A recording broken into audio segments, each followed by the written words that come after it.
Female pattern hair loss महिलाओं में सबसे सामान्य टाइप का गंजापन होता है और इसी का दूसरा नाम होता है एंड्रोजेनेटिक एलोपेशिया।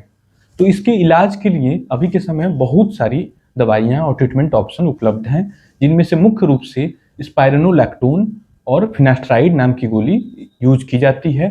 साथ में ही ओरल कॉन्ट्रासेप्टिव पिल्स जो गर्भ निरोधक गोलियां होती हैं वो भी इस्तेमाल में लाई जाती हैं। लगाने वाली दवाइयों में मिनॉक्सिडिल और इसके अलावा तमाम तरह के नए सीरम उपयोग में लाया जा रहा है, जैसे कि रिडेंसिल, कैपेक्सिल, प्रोकैपिल, एनागेन। तो इस तरह के नए सीरम लाए जा रहे हैं, लेकिन कुछ पेशेंट्स में ये फिर भी डॉक्टर्स के लिए काफ़ी चैलेंजिंग सिचुएशन होता है, मतलब ऑप्टिमम इंप्रूवमेंट नहीं मिलता है, पूरा फायदा नहीं मिलता है।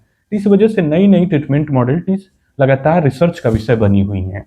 तो एक रिसेंटली एक नई दवाई बी जो है एक बिल्कुल ही नई दवाई है और ये इस्तेमाल में लाई जा रही है। तो ये जो दवाई है ये एंटी एंड्रोजन दवाई है और नॉन स्टीरॉयडल दवाई है, मतलब स्टीरॉयड ग्रुप की दवाई नहीं है।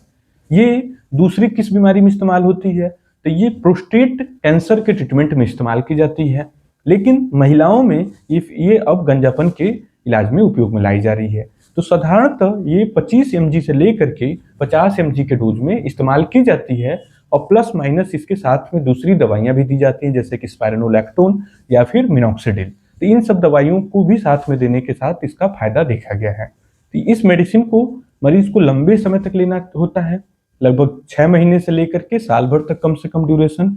और रिसर्च में ये निकल के आया है कि ये दवाई भी काफ़ी मरीजों में बहुत ही ज़्यादा लाभप्रद पाई जा रही है, लेकिन सभी मरीजों में ये दवाई भी पूरी तरह से सक्सेसफुल नहीं है, लेकिन अधिकांश मरीजों में काफ़ी ज़्यादा लाभप्रद पाई जाती है।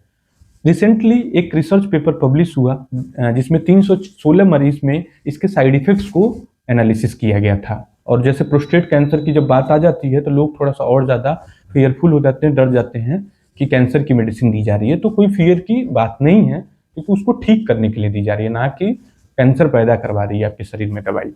तो उस रिसर्च में ये देखा गया था कि ये दवाई लंबे समय तक दी गई थी 10 mg से लेकर के 50 mg के डोज में, और कुछ मरीजों में सालों भी दी गई थी और बहुत अच्छी सेफ्टी प्रोफाइल निकल के आई दवाई का लंबे समय तक के यूज के बाद भी।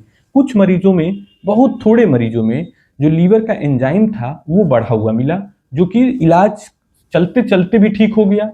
1-2 मरीज में दवाई बंद करनी पड़ी और इसी तरह से कुछ मरीजों में पैर में थोड़ा सूजन आ जाना, थोड़ा सा चक्कर आ जाना, डिजीनेस, या फिर ब्रेस्ट टेंडरनेस जो स्तन है उसमें थोड़ा दर्द होना।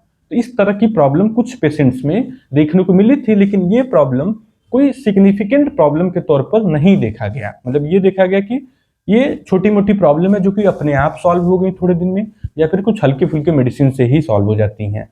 तो ओवरऑल ये मेडिसिन एक बहुत ही पॉजिटिव मेडिसिन के तौर पर उभर कर निकल के आ रही है फीमेल पैटर्न हेयर लॉस, जो कि एक खराब टाइप का गंजापन माना जाता है महिलाओं में। और दुर्भाग्य की बात है कि सबसे कॉमन टाइप का यही एलोपेशिया है, और सबसे ज़्यादा गंजापन का जो टाइप है वो यही वाला पैटर्न है। लेकिन अब नए नए ऑप्शन उपलब्ध होते जा रहे हैं और इसका जो सेफ्टी प्रोफाइल निकल के आया रिसर्च में तो काफ़ी ज़्यादा इंकरेजिंग है डॉक्टर्स के लिए। तो आपको लेते समय इसको घबराना नहीं है, लेकिन ये ध्यान देना है कि आपको लॉन्ग टर्म तक इसको लेना पड़ेगा। दूसरा शॉर्टकमिंग अभी के समय में ये है कि दवाई थोड़ी कॉस्टली है, जो साधारण दवाइयाँ हैं उनसे कॉस्टली है, लेकिन धीरे धीरे समय के साथ इस दवाई की भी कीमत कम हो जाएगी और फिर ये सबके लिए बेनिफिशियल हो जाएगी। Thank you.